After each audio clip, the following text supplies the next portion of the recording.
तस्वीरें हम आपको दिखा रहे हैं किस तरह से हत्या के खिलाफ ये आक्रोश जो है वो देखने को मिल रहा है। कर्नाटक की सड़कों पर हुबली कांड पर आज कर्नाटक बंद बुलाया गया है। बीजेपी ने ये बंद बुलाया है। कल आपने देखा कि पीड़ित परिवार से जेपी नड्डा ने भी मुलाकात की। उधर प्रधानमंत्री नरेंद्र मोदी ने भी जो कर्नाटक सरकार है, सिद्धरामैया सरकार है, उस पर सवाल उठाए।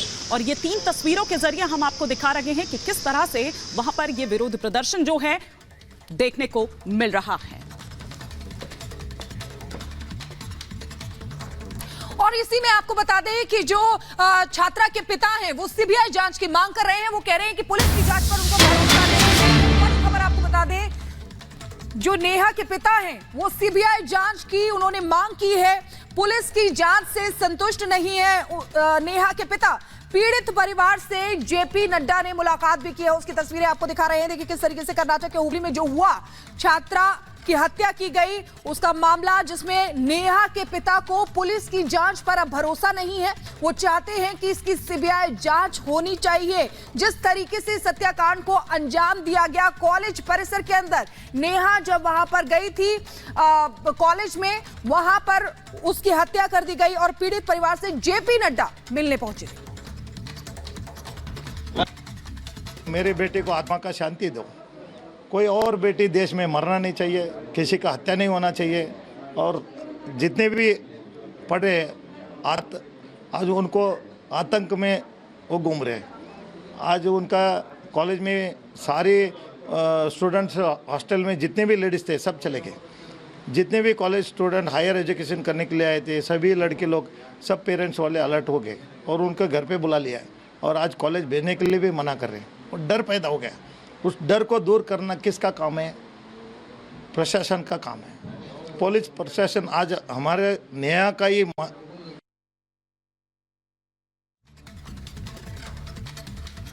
और अब खबरों में आगे बढ़ेंगे। आपको बताएं, बीजेपी की तरफ से अमित मालवीय ने राहुल गांधी पर निशाना साधा है, कांग्रेस पार्टी पर निशाना साधा है। एक वीडियो ट्वीट किया गया जिसमें बताया गया कि कांग्रेस ने जाति जनगणना का वादा किया। इतना ही नहीं, राहुल ने आर्थिक सर्वे यानी फाइनेंशियल सर्वे कराने का भी वादा किया है। और अमित मालवीय ने वीडियो ट्वीट किया है और कांग्रेस पार्टी पर सवाल उठाए हैं। आपको लूटा जा रहा है, 24 घंटे आपको लूटा जा रहा है और आप देखते जा रहे हो। मैं आपसे सिर्फ ये कह रहा हूं, आप जग जाओ। आपको लूटा जा रहा है, 24 घंटे आपको लूटा जा रहा है और आप देखते जा रहे हो। मैनिफेस्टो में हमने क्रांतिकारी काम करना है। पहला काम जाति जनगणना, इससे सबकी गिनती हो जाएगी, सबको पता लग जाएगा किसकी कितनी आबादी। उसके बाद इकोनॉमिक सर्वे होगा, फाइनेंशियल सर्वे होगा, हिंदुस्तान की सब संस्थाओं का सर्वे होगा। सबको पता लग जाएगा हिंदुस्तान के धन में किसकी कितनी भागीदारी है। मैं आपसे सिर्फ ये कह रहा हूं, आप जग जाओ।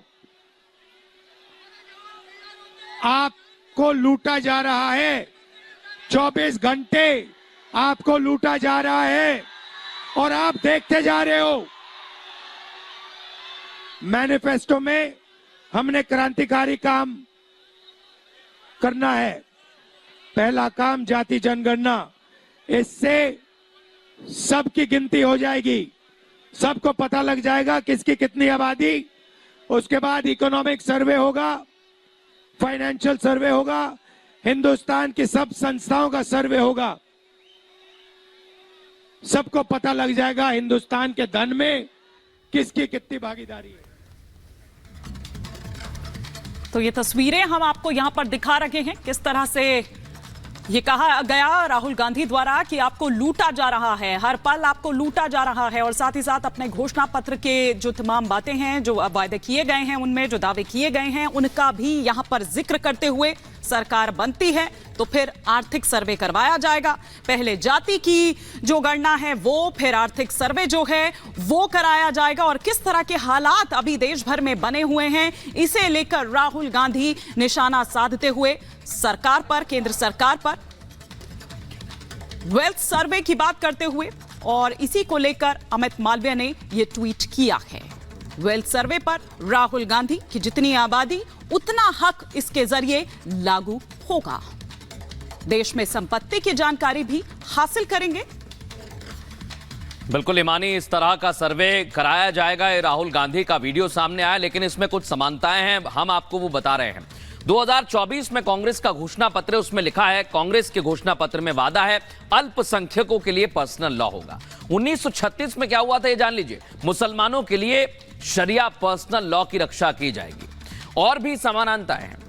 कांग्रेस ने कहा कि भारत में बहुसंख्यकों के लिए कोई जगह नहीं है 2024 में। 1936 में क्या कहा, मुस्लिम लीग का जो घोषणा पत्र है, बहुसंख्यकों के खिलाफ मुस्लिम लीग लड़ेगी।